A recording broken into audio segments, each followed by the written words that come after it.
सभी हाथ जोड़ लीजिए।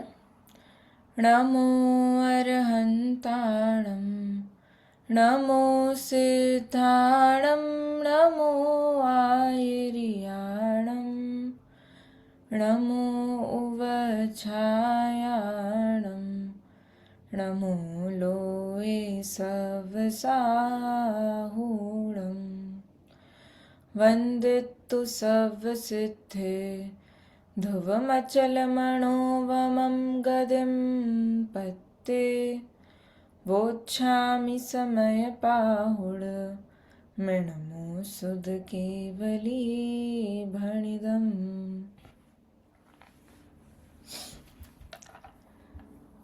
हाँ जी, जिनकी वीडियोस ऑफ है, मासी, सुनीता आंटी, किरण आंटी, मीनल आंटी, आप लोग ऑन कर लीजिए वीडियो।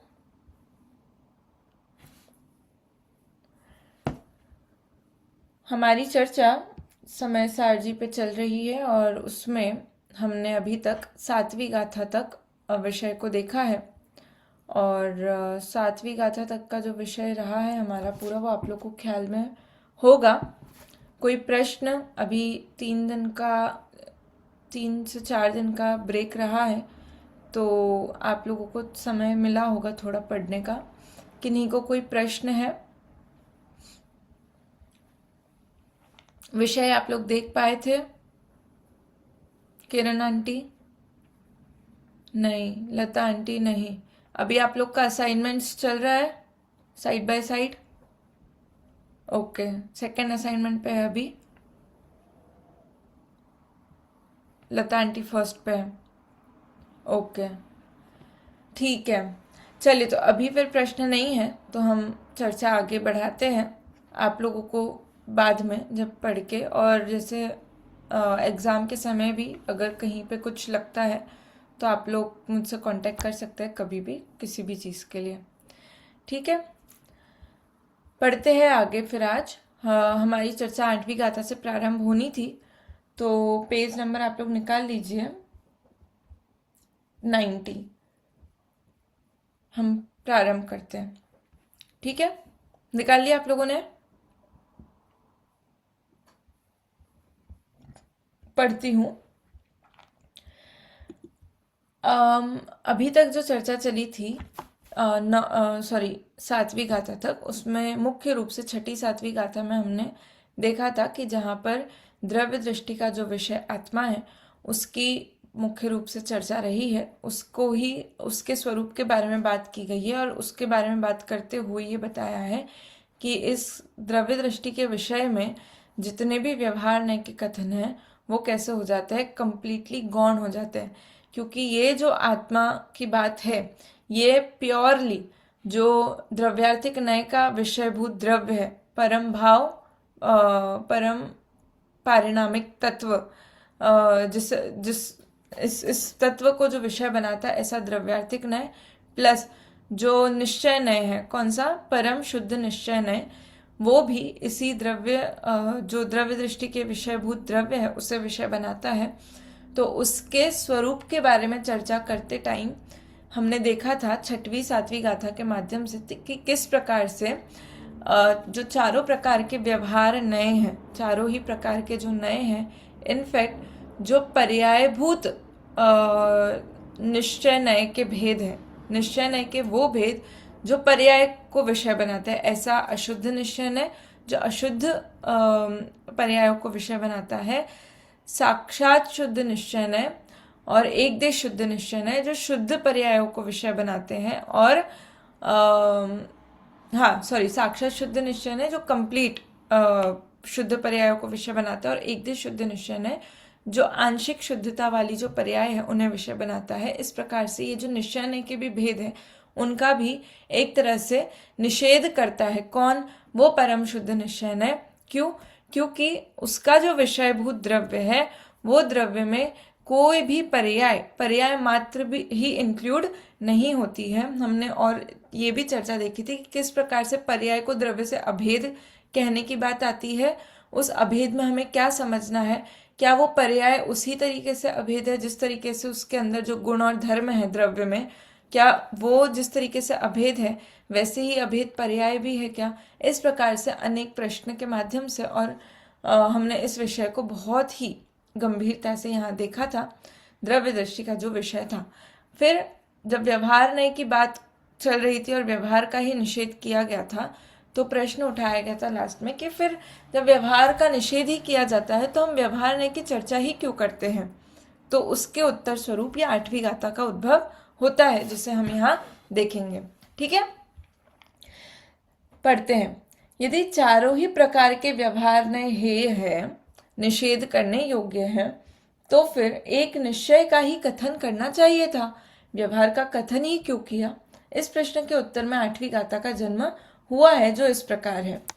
पढ़ेंगे।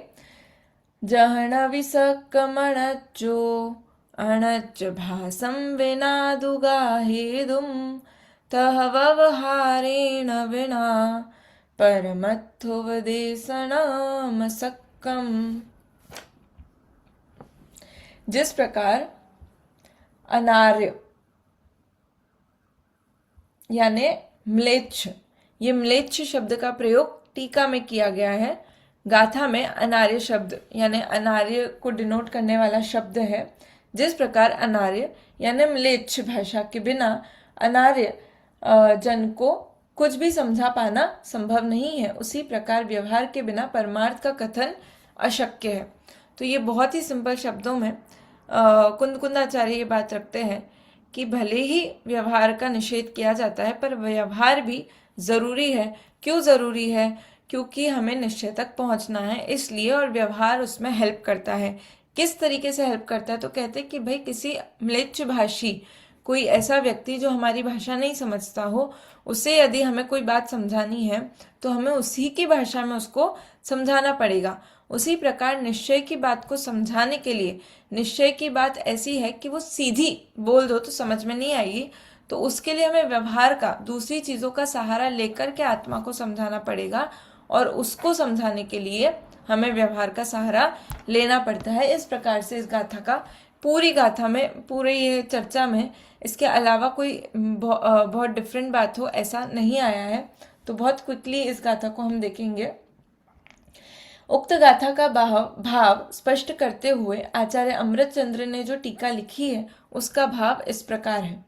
स्वस्ति शब्द से अपरिचित किसी मलेच्छ यानी अनपढ़ को यदि कोई ब्राह्मण पढ़ा लिखा व्यक्ति स्वस्ति ऐसा कहकर आशीर्वाद दे, तो वह म्लेच्छ उसकी ओर मेढे की भांति आंखें फाड़ फाड़ कर, टकटकी लगाकर देखता ही रहता है।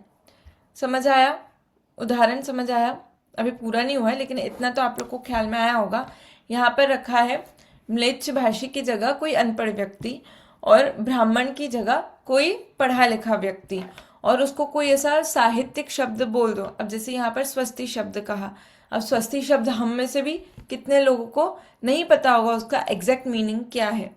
तो ऐसे ही यदि कोई पढ़ा लिखा व्यक्ति कोई ऐसा शब्द बोल दे कि हमें नहीं समझ में आए, तो उसके लिए ऐसा मतलब एक सिचुएशन क्रिएट किया है और कह रहे कि ऐसे में वो व्यक्ति को उस शब्द का अर्थ तो समझ नहीं आया, लेकिन ऑन दी अदर हैंड वो उसको कंटिन्यूसली मतलब उसके अंदर होप है कि उसको कोई मीनिंग समझाए, वैसे वो वहाँ पर खड़ा है, टकटकी लगाए मेढे की बाती, यानी कि उसको समझ तो नहीं आया लेकिन फिर भी उसके अंदर समझने की जिज्ञासा है, और इसलिए वो वहाँ पर खड़ा होकर के वो कंटिन्यूसली उसे देख रहा है कि आखिर कहना क्या चाह रहे। इस प्रकार से मतलब ये भाव इस प्रकार का है। ठीक है, तो वो टकटकी लगाकर देखता ही रहता है, क्योंकि वह स्वस्ति शब्द के वाच्य वाचक संबंध से पूर्णतः अपरिचित है। वाच्य वाचक संबंध यानी वो वाचक शब्द स्वस्ति, और उससे वो क्या, किसकी तरफ इशारा कर रहे, क्या कहना चाह रहे, वो वाच्य। तो बोल रहे हैं कि शब्द और उसका जो अर्थ यानी कि उसका जो वाच्य है वो इन दोनों से ही अपरिचित है कि ये क्या है। स्वस्ति शब्द भी उसे नहीं पता और स्वस्ति शब्द से क्या कहना चाह रहे वो भी उससे नहीं पता। पर जब दोनों की भाषा को जानने वाला कोई अन्य व्यक्ति या वही ब्राह्मण म्लेच्छ भाषा में उसे समझाता है कि स्वस्ति शब्द का अर्थ यह है कि तुम्हारा अविनाशी कल्याण हो, तब उसका भाव समझ में आ जाने से उसका चित्त आनंदित हो जाता है, उसकी आंखों में आनंद के अश्रु आ जाते हैं। तो या तो कोई मीडिएटर, कोई तीसरा व्यक्ति आए जो दोनों भाषा समझता हो, आर्य और अनार्य भाषा, या फिर वो खुद ब्राह्मण ही अगर वो म्लेच्छ भाषी भी हो, उसे म्लेच्छ भाषा आती हो, तो वो उसको ट्रांसलेट करके कि भाई स्वस्ति शब्द का ये अर्थ होता है, उसकी भाषा में समझाए, तो उसे तुरंत उसका भाव समझ में आ जाता है। और भाव समझ में आने के बाद जब भाव भाषण होता है तो वह खुशी से, क्यों, क्योंकि उसने उसको आशीर्वाद दिया है स्वस्ति कहकर कि तुम्हारा कल्याण हो, अविनाशी कल्याण हो, ऐसा कल्याण जो कभी नष्ट ना हो, इस प्रकार से। तो वो कैसा हो जाता है कि आनंदित हो जाता है, प्रफुल्लित हो जाता है। इसी प्रकार आत्मा शब्द से अपरिचित, अब यहाँ पर सिद्धांत घटा रहे हैं। क्या सिद्धांत घटा रहे हैं? कि कोई अपन को कहे आत्मा, तो आत्मा शब्द से कहने, आत्मा शब्द कहने पर जिसने बिल्कुल ही नहीं सुना हो तो उसको तो बिल्कुल ही नहीं समझ आएगा कि शब्द क्या है, ये शब्द का अर्थ क्या है। और मान लीजिए कोई अजैन व्यक्ति को आत्मा शब्द कहे, तो जैसा आत्मा का स्वरूप जैनागम में आया है, क्या वैसा ही अर्थ वो समझेगा? वो कोई और तरीके से वो समझेगा कि भाई ये जो भूत प्रेत इत्यादि है वो होंगे आत्मा, इस प्रकार से वो कुछ और ही समझ बैठेगा। इसी प्रकार आत्मा शब्द से अपरिचित लौकिक जनों को जब कोई ज्ञानी धर्मात्मा आचार्य देव आत्मा शब्द से संबोधित करते हैं तो वे भी आंखें फाड़ फाड़ कर टकटकी लगाकर देखते ही रहते हैं, क्योंकि वे आत्मा शब्द के वाच्यवाचक संबंध से पूर्णतः अपरिचित होते हैं। परंतु जब सारथी की भांति व्यवहार परमार्थ मार्ग पर सम्यक ज्ञान रूपी महारथ को चलाने वाले अन्य आचार्य देव या वही आचार्य स्वयं ही व्यवहार मार्ग में रहते हुए आत्मा शब्द का अर्थ इस प्रकार बतलाते हैं कि जो दर्शन ज्ञान चारित्र को प्राप्त हो वह आत्मा है, तब वे लौकिक जन भी आत्मा शब्द के अर्थ को भली भांति समझ लेते हैं और तत्काल ही उत्पन्न होने वाले अतीव आनंद से उनके हृदय में बोध तरंगे उछलने लगती है। तो जो व्यवहार निश्चय के पारंगत आचार्य है, ये कंडीशन है। समझाने वाले कई हैं, लेकिन जो नयों को बहुत अच्छी तरह से समझते हैं वही वास्तव में शास्त्र का सही अर्थ प्रतिपादित कर पाएंगे। तो यहाँ पर आचार्य देव के लिए क्या विशेषण दिया, कौन बताएंगे? आचार्य के लिए कैसे आचार्य होने चाहिए, क्या विशेषण आया उसके लिए?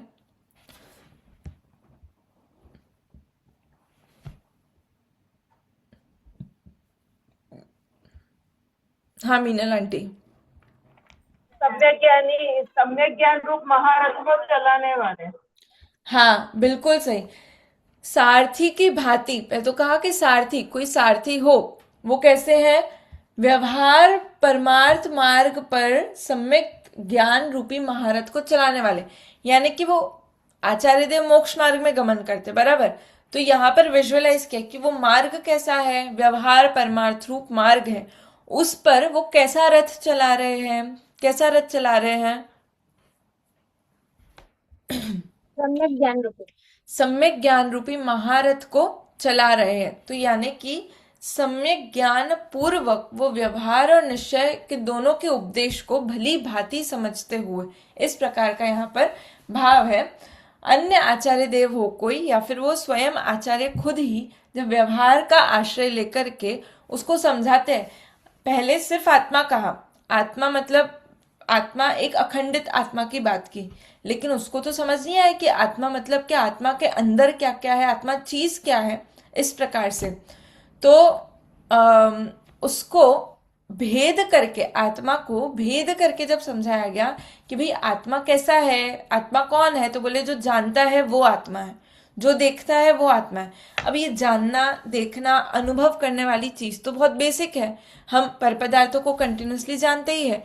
तो जब ये बात बोली जाए कि भाई तुम ये जो जान रहे हो ना, तो वास्तव में जानने वाला ये दिमाग नहीं है, ये देखने वाली ये आंखें नहीं है, लेकिन इसके अंदर एक कोई तत्व बैठा है, अदृश्य तत्व, जो जान रहा है, जो देख रहा है, जो सुख दुख का अनुभव कर रहा है। तो ऐसे भेद करके जब आत्मा के स्वरूप को समझाया जाता है तब पता चलता है कि आत्मा वास्तव में है क्या चीज, मैं कौन हूं, मैं जिसे मान रहा हूं, एकत्व करके बैठा हूं, वो कौन है। इस प्रकार से ये भेद विज्ञान फिर जागृत होता है।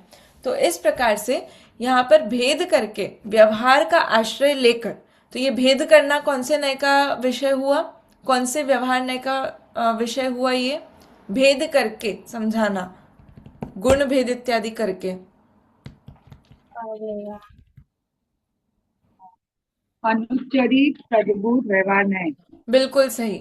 अनुपचरित सद्भूत व्यवहार नय ये गुण भेद करके आत्मा को, आत्मा के स्वरूप को समझाता है।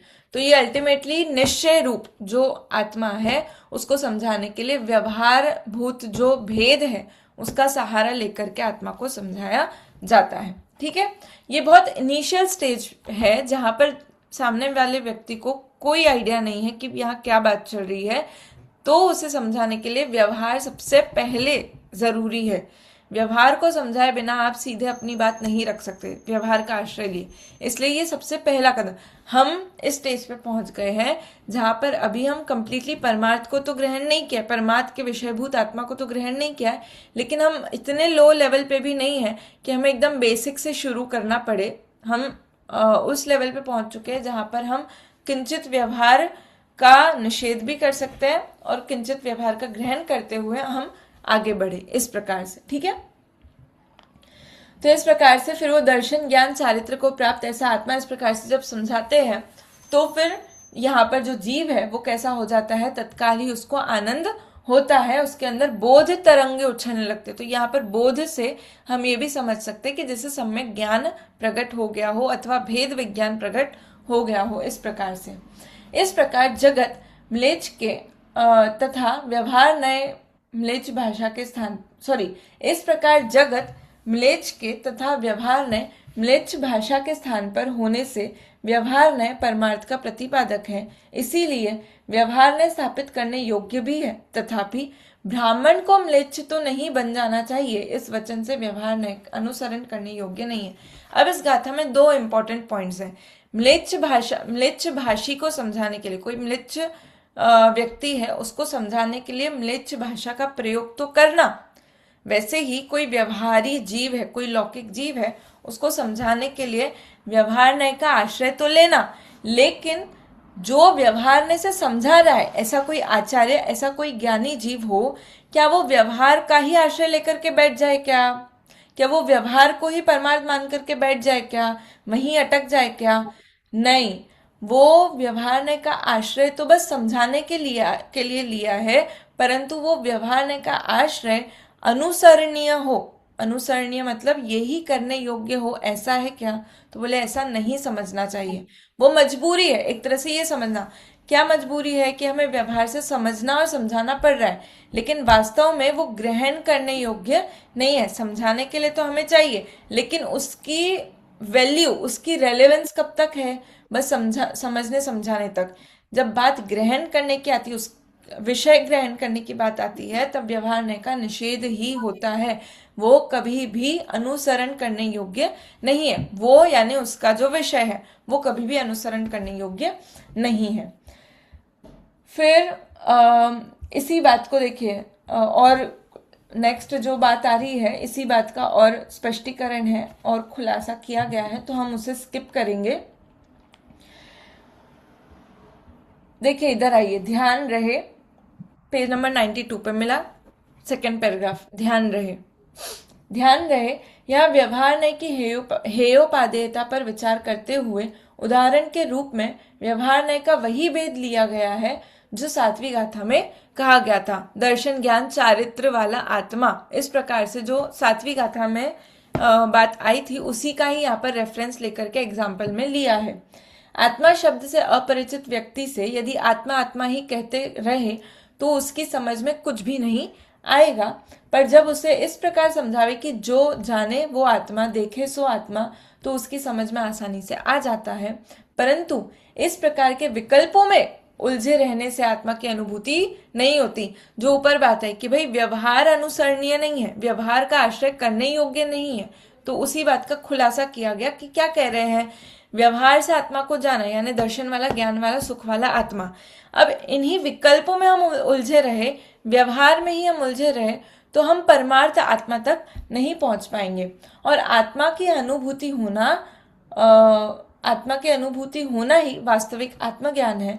अतः आत्मा की प्रारंभिक जानकारी प्राप्त करने के लिए जो जाने सो आत्मा, जो देखे सो आत्मा, यह व्यवहार कथन तो उचित ही है, परंतु आत्मानुभव के लिए नहीं है। तो इस लाइन को आप लोग अंडरलाइन कर सकते हैं कि व्यवहार कब आश्रय करने योग्य है और कब आश्रय करने योग्य नहीं है। आप लोग लिख सकते हैं शॉर्ट में वहां साइड में कि कब हमें व्यवहार नय का आश्रय करना चाहिए और कब नहीं करना चाहिए। तो कब नहीं करना चाहिए, क्विकली कौन बता सकता है? व्यवहार नय का आश्रय कब नहीं करना चाहिए? अभी जो लास्ट में पढ़ा अपन ने उसके उसके अकॉर्डिंग आत्मानुभव आत्मानुभव बिल्कुल सही। आत्मानुभव के काल में व्यवहार नय का आश्रय नहीं करना चाहिए। तो व्यवहार नय का आश्रय कब किया जाता है? व्यवहारिक जानकारी प्राप्त करना, आत्मा क्या है जानना। प्रारंभिक भूमिका में ये आया ना, प्रारंभिक जानकारी प्राप्त करने के लिए। प्राप्त करने के लिए बिल्कुल सही, ठीक है। क्योंकि आत्मानुभव रूप असली आत्मज्ञान के लिए तो इन विकल्पों से भी पार होना होगा, विकल्पातीत होना होगा, व्यवहारातीत होना होगा। यही बात इस गाथा में कही गई है। इसी बात को पंडित जयचंद जी छाबड़ा भावार्थ में लिखते हैं, इसका अर्थ यह नहीं समझना चाहिए कि आप व्यवहार का आलम्बन कराते हैं, प्रत्युत व्यवहार का आलम्बन छुड़ाकर परमात्मा पहुंचाते हैं, यह समझना चाहिए। इस गाथा से हमें ये अगेन वही बात की प्रेरणा दे रहे हैं कि ये गाथा में बात आई है, इंपॉर्टेंस की बात आई है कि व्यवहार नय क्यों इंपॉर्टेंट है। तो व्यवहार नय की इंपॉर्टेंस बताते हुए हमें ये नहीं समझना चाहिए कि हमें व्यवहार नय का आश्रय लेना है, अपितु ये समझना चाहिए कि व्यवहार नय का आश्रय लेकर के हमें पहुंचना कहाँ है, परमार्थ में पहुंचना है। तो उसके लिए हमें व्यवहार नय फिर क्या करना होगा, छोड़ना होगा। बराबर, क्लियर हुआ? दो बातें आई इस गाथा में इंपॉर्टेंट अभी तक। क्या दो बातें आई? व्यवहार नय का आश्रय क्यों लेना है और व्यवहार नय का आश्रय लेने के बाद क्या करना है, ये दो बातें आई। तो पहला पॉइंट जो है व्यवहार नय का आश्रय क्यों लेना है, इसका आंसर क्या होगा? आत्मा की प्रारंभिक जानकारी प्राप्त करने के लिए व्यवहार का आश्रय। हाँ, तो मतलब एग्जाम्पल, गाथा का एग्जाम्पल लेकर के बात करेंगे तो क्या कहेंगे हम उसको कि म्लेच्छ को म्लेच्छ भाषा में समझाने के लिए, भाषा में ही समझाया जा सकता है। हाँ, उसको उसकी भाषा में समझाएंगे तो ही उसे समझ में आएगा। इसलिए हमें व्यवहार नय का आश्रय लेना है। क्या, कौन से जीवों के लिए? तो लौकिक जीवों के लिए, लौकिक जीवों के लिए। बिल्कुल। अच्छा, एक बार व्यवहार नय का आश्रय ले लिया, आत्मा को समझाने के लिए हमने विकल्प किए, दर्शन वाला आत्मा, ज्ञान वाला आत्मा, उसके बाद क्या? क्या हमें उसी में अटक जाना है? नहीं, उसे छोड़ के आत्मानुभव करना है। हाँ, तो उस भेद से हमें किसके पास जाना है? अभेद आत्मा की तरफ। हमने भले ही आत्मा को ज्ञान वाला जाना, दर्शन वाला जाना, पर क्या आत्मा सिर्फ इतना ही है? नहीं, आत्मा में अनंत गुण है, पर अनंत गुण जाने नहीं जा सकते हैं। तो उसके लिए हमने एकाध दो गुण के माध्यम से आत्मा को पकड़ने की, आत्मा को समझने की कोशिश की। लेकिन ये समझना कैसा है? ये व्यवहार है। आत्मा को भेद से समझा, ये व्यवहार से समझा। वास्तव में यदि आत्मा को समझना है तो हमें आत्मा का अनुभव करना होगा, तब जाकर के हमें आत्मा ज्ञान में आएगा, आत्मा का स्वरूप ख्याल में आएगा। ऐसा कह रहे हैं यहाँ पर, ठीक है। अब देखिए, एक बहुत ही प्यारी बात इस पूरी टीका में आई है, जो यहाँ पर घटित किया है, 5 समवायों को यहाँ पर घटित करके दिखाया है। तो उसे हम देखेंगे। सीधा आइए आप लोग पेज 92 के लास्ट पैराग्राफ पे, गुरु के मुख से मिला। हाँ, पढ़ते हैं। गुरु के मुख से आत्मा शब्द सुनने वाले शिष्य को सैनी पंचेंद्रिय होने से क्षयोक्षम लब्धि तो है ही। अब यहाँ 5 लब्धियां कैसे घट रही है वो दिखा रहे हैं। तो भाई, जिसको सुनाया जा रहा है, ये सामने वाला जो जीव है, ऑब्वियसली पात्र देख करके ही आचार्य या कोई भी व्यक्ति हो वो कहेगा। तो वो सैनी पंचेंद्रिय ऑलरेडी है। तो सैनी पंचेंद्रिय होने से उसकी कौन सी लब्धि है? क्षयोपशम लब्धि। यानी उसके अंदर इतना क्षयोपशम है ऑलरेडी, ज्ञानावरण का इतना क्षयोपशम है, ज्ञान का इतना प्रकटपना है कि वो इस बात को समझ पाए। ठीक है, मतलब योग्यता की बात आ गई, क्षयोपशम लब्धि। परंतु कुछ भी समझ न आने पर क्रोधित नहीं होना, अरुचि प्रदर्शित नहीं करना और टकटकी लगाकर देखते ही रहना विशुद्धि लब्धि को सूचित करता है। विशुद्धि उसके अंदर इतनी है कि वो वहां ठहरा हुआ है, समझने का प्रयास कर रहा है। यहाँ इतने जीव है लोक में, परंतु क्या हर किसी को ये मार्ग प्राप्त हुआ है? नहीं हुआ है। क्यों? क्योंकि उनके अंदर उतनी विशुद्धि, उतनी पात्रता ही नहीं जगी है विशुद्धि की कि वो उस बात को समझने का प्रयास कर पाए। तो ये व्यक्ति जिससे ये बात समझाई गई है, बताई गई है, वो व्यक्ति के अंदर इतनी विशुद्धि है, इतनी पेशेंस है कि वो वहां रुक करके उस बात को समझने के लिए ठहरा है, ऐसा। ठीक है। फिर आचार्य देव द्वारा व्यवहार मार्ग से आत्मा का स्वरूप समझाना कि जो दर्शन, ज्ञान और चारित्र को प्राप्त हो वह आत्मा है, यह देशनालब्धि है। तो ये तो क्लियर है कि भाई उसको ये बात समझाई गई और उसको ये बात समझ में आ गई। प्रसन्न चित्त से उस देशना को सुनना, समझने में चित्त लगाना प्रायोग लब्धि को सूचित करता है। अब जब उसे अर्थ समझ में आ गया तो वो खुश हुआ और उस बात को समझने का उसने प्रयास किया। तो ये कौन सी लब्धि हो गई? प्रायोग्य लब्धि। और गुरु वचन का मर्म ख्याल आते ही बोध तरंगे उछलना और आनंदाश्रुओं का आना करण लब्धि का सूचक है। करण लब्धि में बेसिकली आत्मानुभूति की बात है, आत्मानुभव हो जाता है करण लब्धि के बाद। तो यहाँ पर वही कह रहे हैं कि अब जब उसे भाव भाषण, देखिए इस करण लब्धि में सबसे इंपॉर्टेंट शब्द है गुरु वचन का मर्म ख्याल आना, वो मर्म को समझना। एक तो आपने शब्द के अर्थ को समझ लिया, लेकिन उसके भाव को समझना बहुत इंपॉर्टेंट है। उस भाव को समझते ही बोध तरंग, ये दूसरा इंपॉर्टेंट शब्द, कि बोध तरंगों का उछलना। तो यहाँ पर निश्चित ही वो सम्यक ज्ञान की ओर इशारा कर रहे हैं। और क्योंकि आत्मानुभव हुआ है तो आत्मानुभव से आनंद भी प्रकट होता है, तो आनंद आश्रुओं का आना ये इन सब बातों का सूचक है। तो यहाँ पर ये घटा करके दिखाया है 5 लब्धियों को। ठीक है। तो ये फिर नीचे उसके इसी 5 लब्धियों को और अच्छे से एक्सप्लेन किया गया है, वो आप लोग देख लीजिएगा। तो ये यहाँ पर पूरा विषय खत्म होता है। 8वीं गाथा में कुल मिलाकर के 3 पॉइंट्स है, 2 हमने पहले डिस्कस किया और ये तीसरा 5 लब्धियों का पॉइंट्स है जो आप लोग को ख्याल में रखना है। लास्ट पैराग्राफ एक बार देख लेते हैं। अतः हम सभी का परम कर्तव्य है कि निज भगवान आत्मा की बात रुचि पूर्वक सुने, गहराई से समझे, उस पर गंभीरता से विचार करे। पहले सुनने की बात की, फिर समझने की बात की गहराई से। ठीक है, मतलब समझने के लिए नहीं समझना है, लेकिन वास्तव में उसका क्या मर्म है उसे समझने का प्रयास करना है। और समझने के बाद चिंतन भी करना है, विचार करना है, और भगवान आत्मा की प्राप्ति के लिए पुरुषार्थ, उग्र पुरुषार्थ करे, क्योंकि मानव जीवन की सफलता आत्मानुभव करने में ही है। क्लियर? सिंपल था ये तो एकदम। ठीक है, हम आगे बढ़ते हैं। 9वीं 10वीं गाथा, ये जोड़ी वाली गाथा है, इसे हम साथ में देखते हैं। ठीक है। 8वीं गाथा में यहाँ यह कहा गया कि परमार्थ का प्रतिपादक होने से व्यवहार ने भी स्थापित करने योग्य है, यानी उसका कंप्लीटली निषेध नहीं करना है। परंतु प्रश्न यह है कि व्यवहार परमार्थ का प्रतिपादक किस प्रकार है, वो कैसे प्रतिपादन करता है, वो बात है।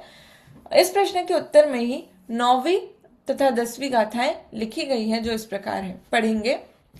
जो ही सुदेन ही गच्छति अपाणमिणं तु केवलं शुद्धं तम सुद केवलिमसिनो भणन्ति लोयपदी वयरा।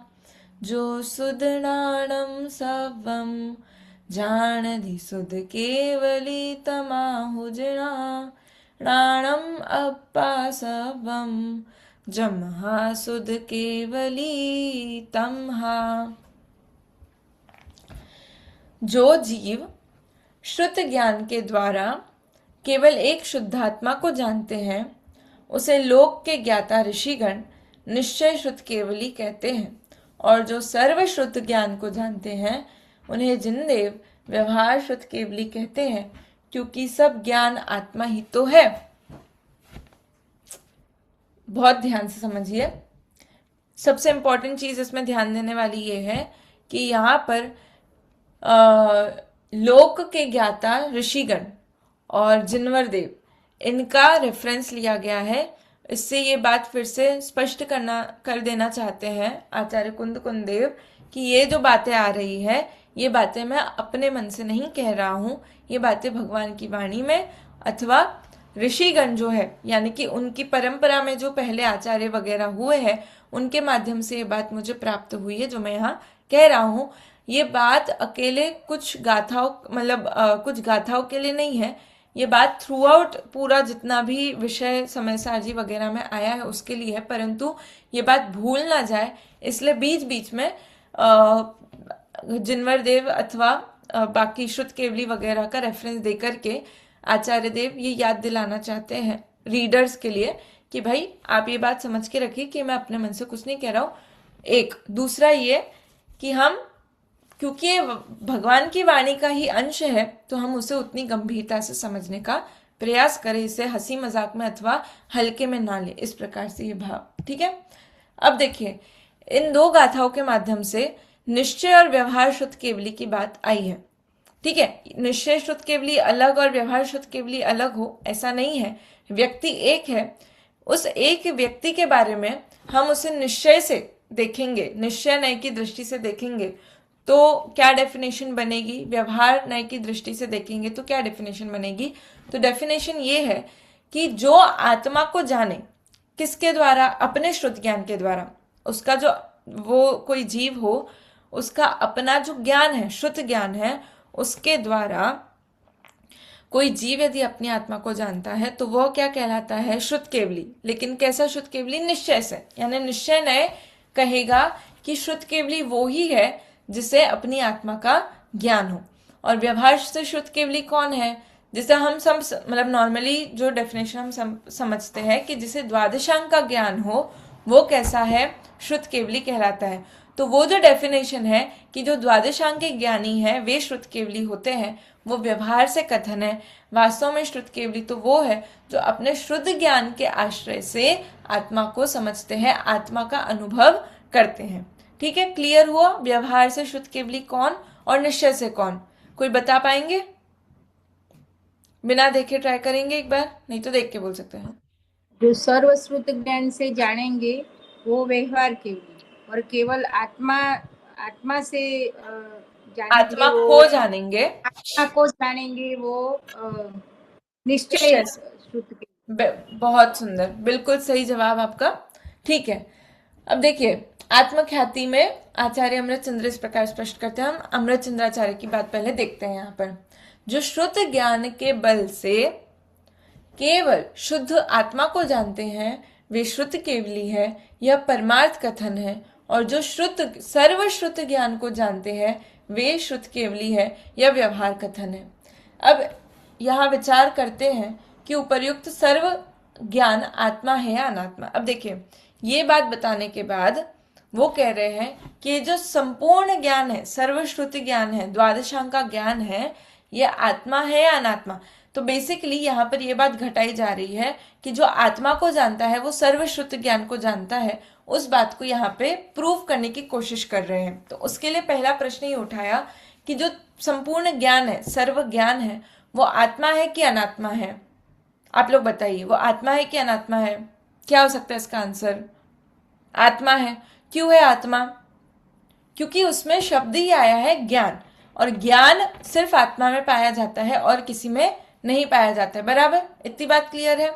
तो जहां ज्ञान वहां आत्मा।